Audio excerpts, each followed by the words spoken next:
On your Thursday edition of Locked On Raptors, do you know who wouldn't have turned the ball over 3 times in the final 2 minutes to cause a nasty loss to the Wolves last night? Chris Paul.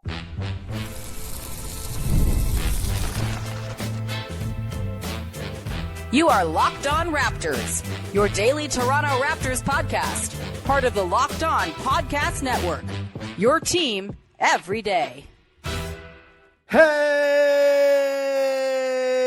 what's going on? And welcome to another episode of Locked On Raptors, part of the Locked On Podcast Network, your team every day. It is Thursday, February the 5th, the trade deadline. First of probably a couple episodes you'll get from me today, and I'm, of course, your host, Sean Woodley. I've been covering the Toronto Raptors now for 12 seasons on various platforms. You can find all my work over on Blue Sky. You can find the show on Instagram. You can join us on the Locked On Raptors Discord server.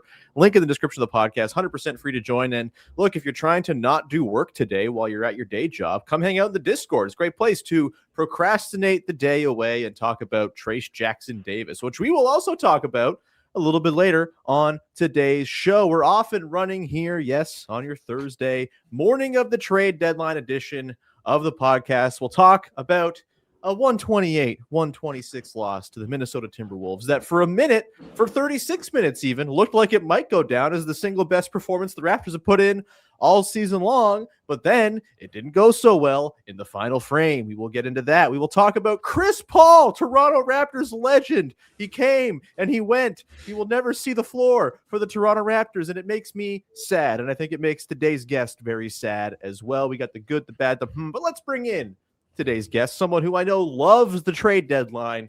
It is Katie Heindl from Basketball Feelings. Katie, how the hell are you? Tortured.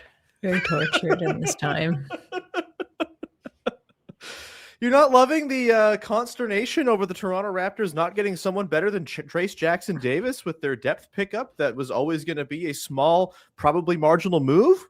What's funny is that's not even, sorry to say, guys, that's like not the thing that's on my radar nor torturing me. I feel happy about him. I mean, yeah, well, we will talk about him a little bit. We're going to get, I think, one of our buddies from Round Ball Rock on the show later today to talk about Trayce Jackson-Davis as well. But yes, the Toronto Raptors traded for Trayce Jackson-Davis last night as a depth big man addition. That's not the big trade from yesterday that we're going to talk about on today's show, Katie. We will get into Chris Paul, but we should talk about this loss to the Wolves first. Not dissimilar from the Magic game last Friday in that the first 3 quarters featured all kinds of very inspired stuff. The balance, the offense was like crisp and moving, getting into their stuff against a very good Wolves defense that seemed to have no answers. Scotty Barnes cooking, the mid-range was on. Emmanuel quickly couldn't miss a 3. RJ Barrett had a strong first half. Not so good in the second half. Not so good in the very, very late stages of the fourth quarter, which we'll talk about. Brandon Ingram, very solid. Just like a really good collective effort from the Raptors for 36 minutes and even a few minutes within the fourth quarter where it seemed like, oh, they got this thing back on the rails until they pissed it away with some very, very bad turnovers down the stretch. Look, not the way you want to go into the trade deadline, I guess, Katie, if you're a team with fans who are itching for something that probably is not going to happen. I think if there's anyone out there who was like, they got to make a big move, those people are probably feeling some confirmation bias this morning and thinking they got to make a big move. I don't think they're going to make a big move. It seems like they're done. But Katie, anything in this game particularly illuminating for you as far as the needs of this team, or is this just a loss to a very good Wolves team that, removed from the context of some other recent tough losses, wouldn't feel so bad? Yeah, a loss like that isn't predicated on personnel in the sense of who they don't have. I think it's more on the fact of who they do have being, one, young, and some of it is just the inability to consistently close out games, which is a learned skill and it's a hard thing to do. It's a hard thing to learn and be very consistent at, especially with the way the Raptors play, which I would say overall that game, pretty good defensive effort, right?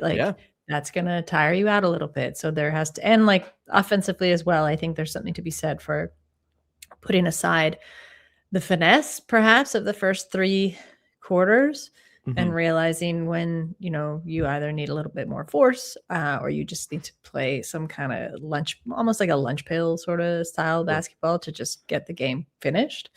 I think it got away from them in that sense. I also think that's where a lot of the turnovers came from, just stopping to take care of the ball. Again, these are not things where I magically look around and see I guess aside from Chris Paul, who that like, oh, they really blew, like, they blew it by not getting that magical entity.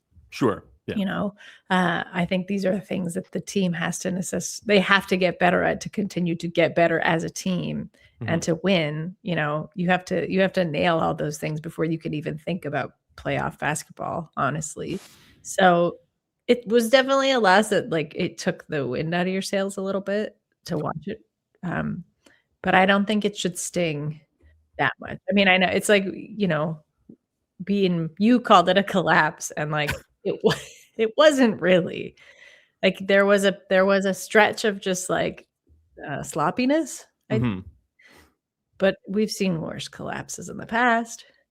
Yeah, I mean, it was not the sort of full scale, the entire foundation has crumbled loss that was the Magic loss, where they gave up 44 points in the fourth quarter and just completely forgot how to play basketball for 12 minutes. Like, again, there were moments in this fourth quarter where it seemed like, oh, they've kind of righted the ship here. Scotty Barnes goes coast to coast for that dunk after Ant takes the lead. And it's like, oh, okay, maybe they're punching back here. Like, it was certainly a more encouraging effort in the crunch time moments in this one than it was in some of the more recent losses. But yeah, I mean, look, I think if you came into this game feeling one way or another about what the Raptors should or should not do at the deadline, the results of that game should not change anything. And I think, honestly, the way I kind of felt, Katie, speaking of confirmation bias, like coming in, I've been very much of the mind that they don't need to go and spend big to go get some sort of big man. They've clearly filled in the space without Jakob Poeltl pretty beautifully with Colin Murray-Boyles and Mamu and Scotty Barnes. And maybe Poeltl comes back down the stretch. He's practicing. We're seeing him out in the wild. Like, it's not like he's buried in some sort of hangar, just stretching his back out on a plank. Like he seems to be making his way towards some kind of return before season's end, which is encouraging and will help big time. But I did come into this game and have thought for a while that the Raptors could use more guard play. And I do think we saw down the stretch with the turnovers from RJ Barrett, 2 of them really nasty, a really bad Jamal Shed turnover when it looked like the Raptors had a chance to surprisingly tie it with an Emmanuel Quickly 3 that was just like right there on the wing before Shed just kind of forgot how to do a pass for a second. I think it did kind of underscore the need for more guard play on this team. But I also think like that can be a problem for the summer, Katie. Like, this season always was and still is about figuring out what you got, seeing what the needs are, seeing where the weaknesses are. And then in the summertime, when you have a little bit more room to play because you have an expiring RJ Barrett contract and you have all of your picks still available and you have 1 year closer to expiry on a couple of the big contracts on the team, like you can play around this summer, and a summer that I imagine will be full of movement because every summer seems full of movement and guys shake loose all the time. And I don't think going and throwing a first round pick for some guard right now because you lost last night is necessarily the move. Yeah, like they're not a great guard play team. They could use more guard play. It'd be nice if they got a guard before 3 p.m. today, but if they don't, I don't think it's some cataclysmic failure on the part of the front office because this season was never about optimizing every single win to go and make a deep run in the playoffs. It was about figuring out what you got. And even with a couple of recent not so pretty losses, Katie, they remain 30-22. They're still in a playoff spot. They're still, I think, comfortably in the running, in a favorite to be at least a top 6 team in the Eastern Conference. And that's gravy compared to where things were last year, compared to where expectations were at the start of this season. Any further thoughts on that before we talk about the real thing we came to talk about, which is Chris Paul? No, I mean, I will quibble a little bit in terms of whether the loss was because of, needing more guard play or not being guard heavy enough. Again, I think like at least from Shed's perspective, those mistakes felt like such anomalies. Like it was weird. Yeah, for someone who is so good at taking care of the ball and kind of prides himself on it at both ends, like that just felt a little strange. But again, I think that comes down to just some rushed decision making and pressure. And look, like Anthony Edwards is very good He's getting under. Well, he's excellent at basketball, but he's also very good at getting under a guy's skin, and like that's part of what makes him such like a high caliber, high motor, dangerous player, right? Like he's able to do that in ways that can manipulate the game kind of beyond the floor. And Toronto doesn't really have anybody like that. Not that I'm like they need a psychic terrorizer. Hold on, Katie. Are you about to say they need more dogs or something. As I put the flames up for our favorite person, Hot Take Heindl. It's hard to resist once these flames come out.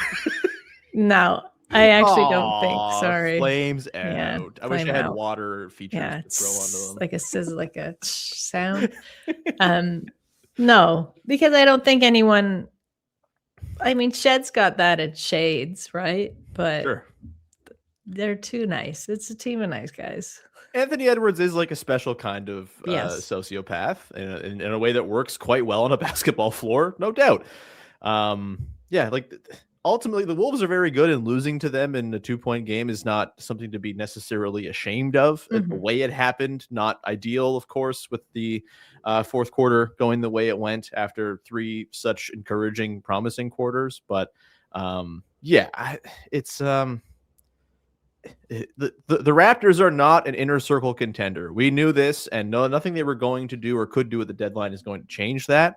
And so I think you kind of just got to make your peace with the team being what it is. And that's like what it is fun and good and interesting and yes, flawed. And that's okay. We'll get into more of that a little bit later on in the show too, Katie, but we're going back on the other side here and talk about the big trade from yesterday. The Toronto Raptors duck the tax and acquire a Hall of Famer at the same time. A masterstroke until, of course, that Hall of Famer was told, you don't got to report, we're probably going to waive you, and then made me cry. We will do that coming up in just 1 sec.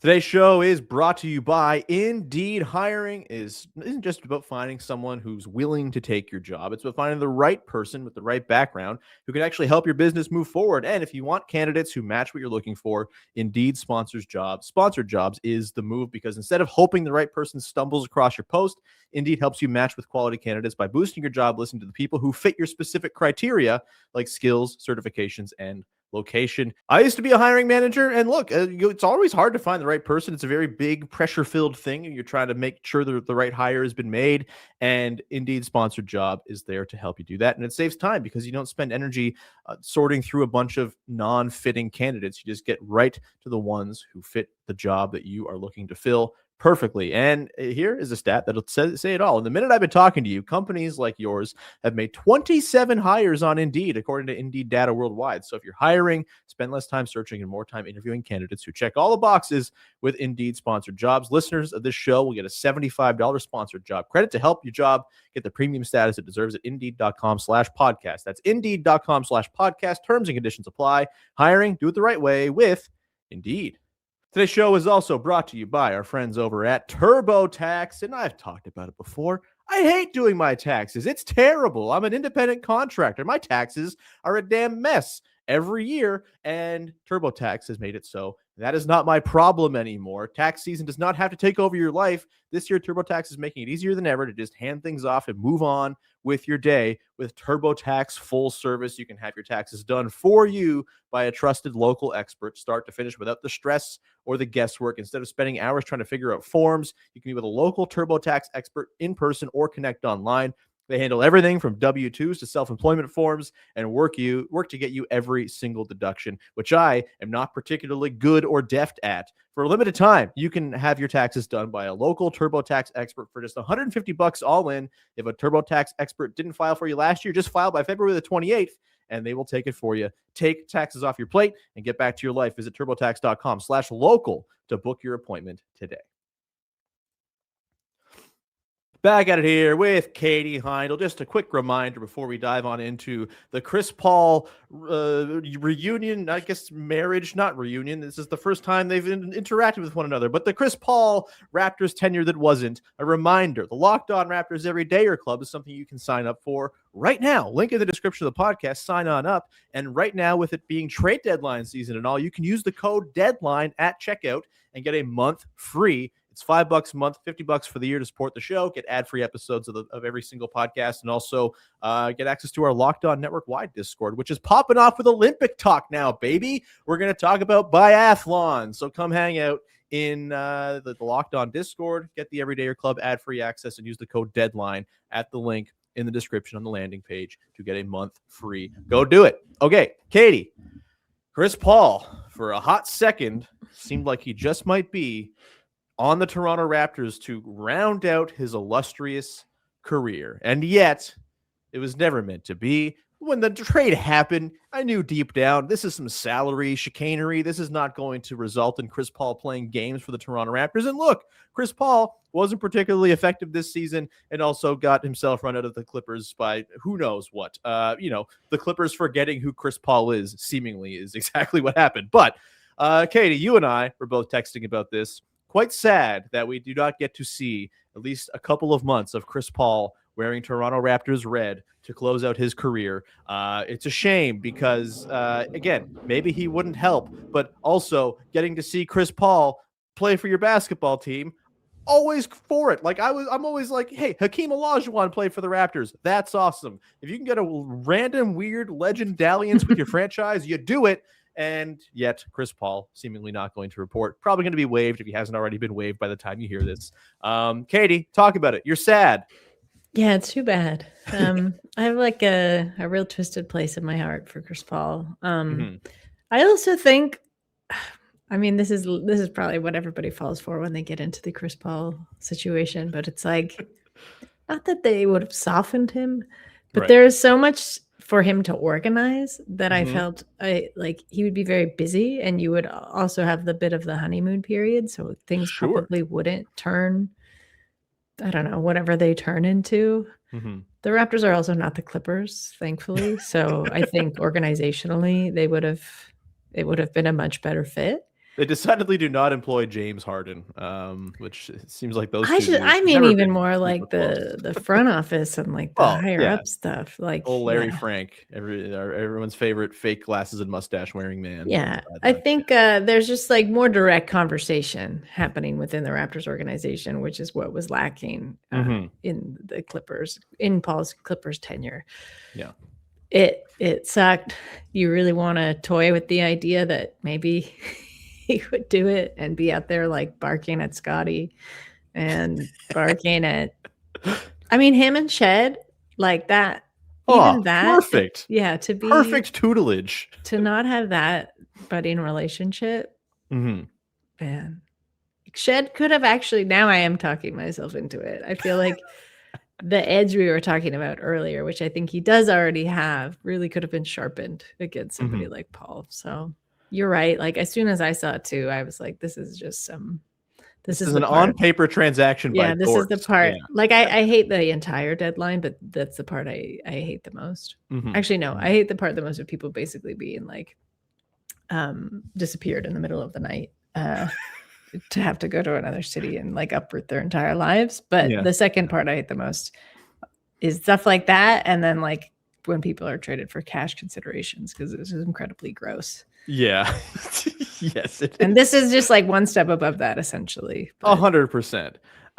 We should also note that Ochai Agbaji was involved in this trade, Katie, sent to the Brooklyn Nets. And I am sad about that. Yeah. I know he never got like a fair shake, and it seemed like he never really got his legs under him offensively this season in terms of what the team needed and was doing. But really like sweet guy. And I think really like made an effort to fit in since he landed here in a similar, like, you know, middle of the season trade, right? Yeah, totally. And has always really tried to fit in and didn't. And you never want to see someone also go to the Nets. Yeah, that's a shame. Imagine having to be coworkers with Michael Porter Jr. No, thank you. Calling each other.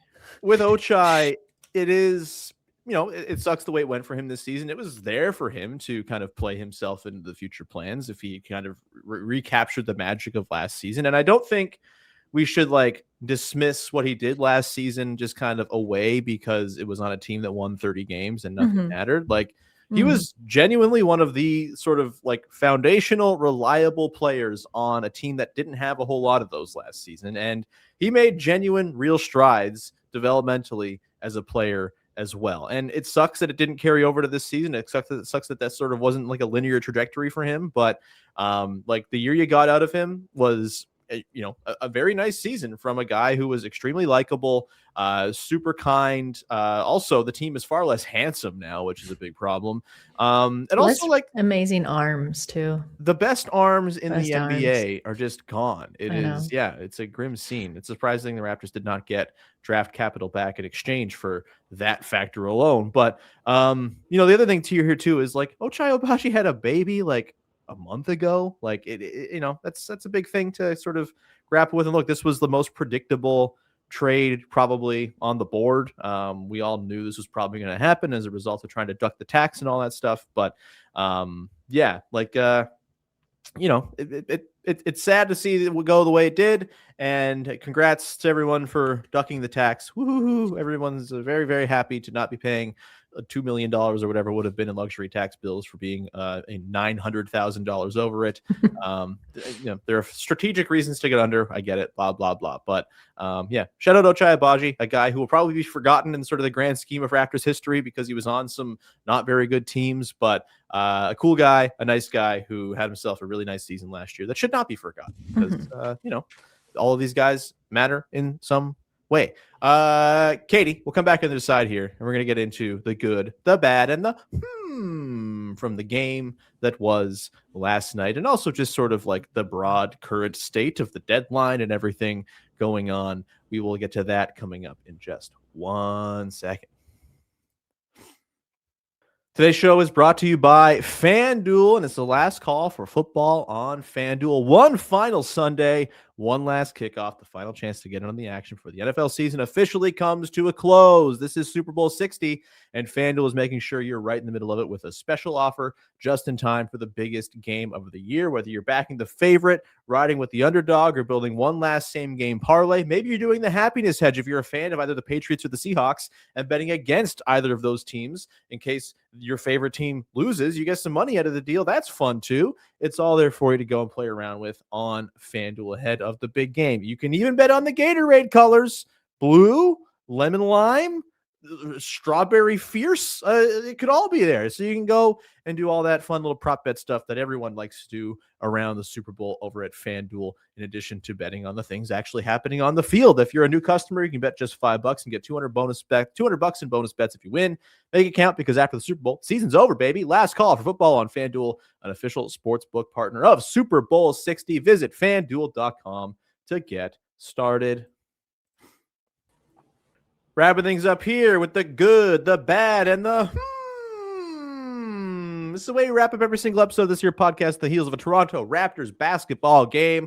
A thing we liked, a thing we didn't like, and a thing that's got us a wee bit intrigued from the latest in Toronto Raptors hoops. Katie, I'll start with you. What you got for your good? I think the good for me was Gradey, honestly. Yeah, I think he looked very good, confident, competent. I'm trying to think of another C here, but falling short. Cool. No, I think the problem has actually been that he's being a bit too cool at times. And not. Is there such a thing, Katie? A little bit like aloof. Yeah, I think a little bit just like, don't worry about taking bad or ugly shots sometimes. Right. Got to shoot through it. Yeah. You got to keep making those connections. And I think this game was he looked good. He looked less like he was hesitant to get to spots, not necessarily like forcing the best shot to come, but like taking the shot that was there. So I liked that. I think, and for me, silver lining of the game, the great collapse of 2026. I thought he was the good for me. That's good. My good is a single sequence that took place in the third quarter of this game, Katie, which was just absolutely bananas. At one end of the floor, you get Mamu blocking a shot. Ingram saves the ball as it's going out of bounds and throws it back in. Jamal Shed recovers the loose ball, takes it the other way. He fails a tossed lob to Mamu. They almost turn it over on the baseline. Mamu saves it again from going out of bounds. It swings out over to Emmanuel quickly on the wing, and he cashes one of the 6 threes he hit on the night. Just a really fun, stupid sequence of awesome basketball. And I think it was indicative of the kind of game this was, Katie. As much as it's a bummer the Raptors lost it, this was a wildly entertaining basketball game where a lot of very cool and fun things happened on both ends of the floor. And I thought that was the coolest and funnest of all of the things, that sequence in the third quarter as the Raptors were playing some pretty good ball. The bad, I mean, I'll just go like, it was a very rough finish for RJ Barrett in this game. He gets yanked with a couple minutes left. He had the 2 straight very bad turnovers, kind of just like a weak pass to the top to Emmanuel Quickly that just got picked off, and then a pass to the wing that I have gotten picked off in pickup a million times because I'm not very good at doing passes. And it just like, it also led to a Rudy Gobert fast break, which nobody needs to see. What are we doing here? Blah. And so, yeah, just, rough finish for RJ in this one. He finishes 4 of 12 from the field, just 13 points.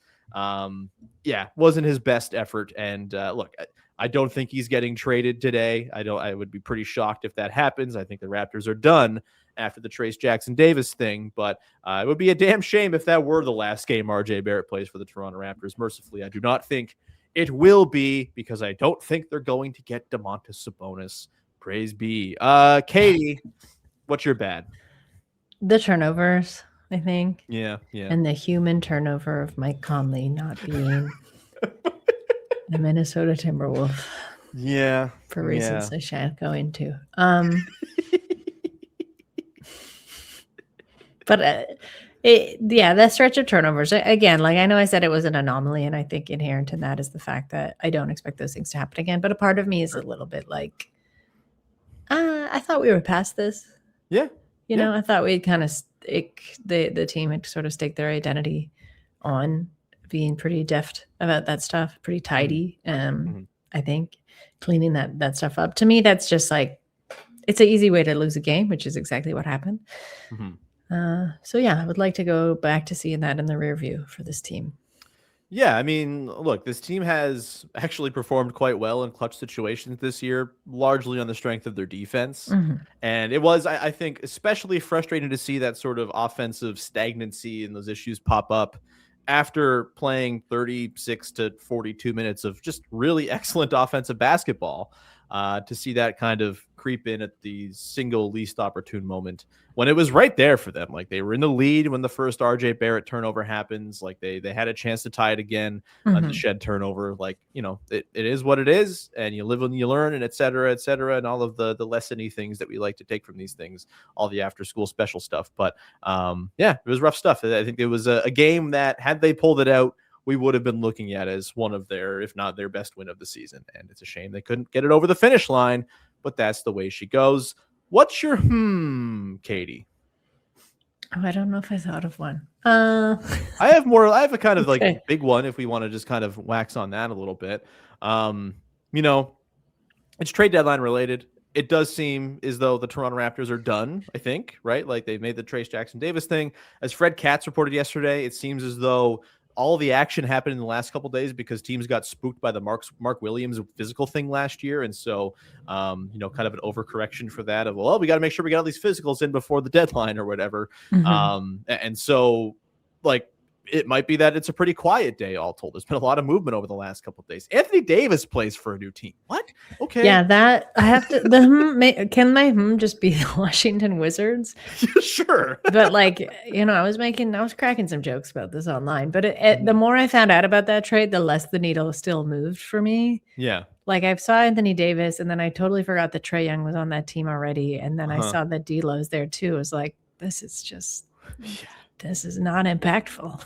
No, it's going to be really cool for Alex Sarr and Anthony Davis to play together for the 29 games Anthony Davis plays next year. Hate to say it, but like, call a spade at this point. He doesn't play the games. The Wizards, they'll be the most fun 9th seed, whoever 9th seeded. They're going to supplant the Bulls in the 9th seed derby. It's going to be grim. Back to my Okay. No, that's okay. Like, I think, the Raptors may be done, and I don't think that's a bad thing. Again, it would have been nice if they could have gone and found some guard help, and maybe some surprise trade falls from the skies before 3 p.m., and everything we say here is rendered moot. But I posted about this last night during the game while things were looking very good for the Raptors, and I still ultimately believe it. this is not a perfect team. This is a team that clearly has flaws, but I do think they've done enough and they are likable enough, like an eminently likable bunch of dudes who seem to also like one another. I have absolutely no problem with not making some big upheaval, driving like trade in the middle of this season and just giving these dudes a shot to close out what they started. I have no problem with that.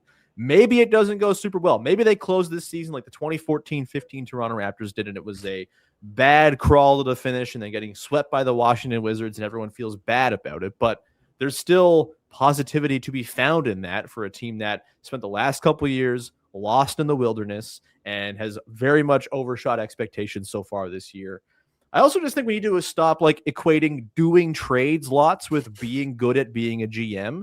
This is what happens every year at the deadline. It's like, well, all these teams made a trade and Bobby Webster's sleeping. Therefore, he's bad at his job. And it's like, I can promise you, Bobby Webster, is very much awake. Those push notifications are going off like crazy. And also just like, there is no correlation between make lots of trades at the trade deadline and you're in fact good at basketball. Well, I was actually just quite the contrary. Thinking this and like as we're talking and like how rare it actually is to be around a team that does make a move at the trade deadline, because and then especially now with like just the new CB, like I think the last wrinkles are finally getting smoothed out with this deadline, and teams have like understand it as best as they ever have, but it certainly slowed things down. But like think of all the teams that haven't and don't make moves, so it is actually pretty, it's like more you're in the rarity, right? Like not the norm to the be teams doing that often moves.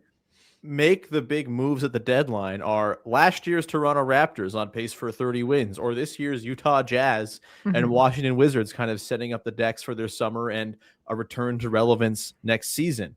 Or honestly, like Despo teams, which to be fair, in the last few years, that's why the Raptors have seen so much movement at this time. When you're, this is like when like if you're desperate anymore. Yeah, like if you go back to like the Raptors made a trade deadline deal for Serge Ibaka back in 2017. That was a very nice trade. It ended up working out quite well long term for them. Obviously, they made the Marc Gasol move. That's like one of the best deadline trades literally in the history of the NBA, which maybe has spoiled Toronto Raptors fans because it just doesn't work like that most of the time.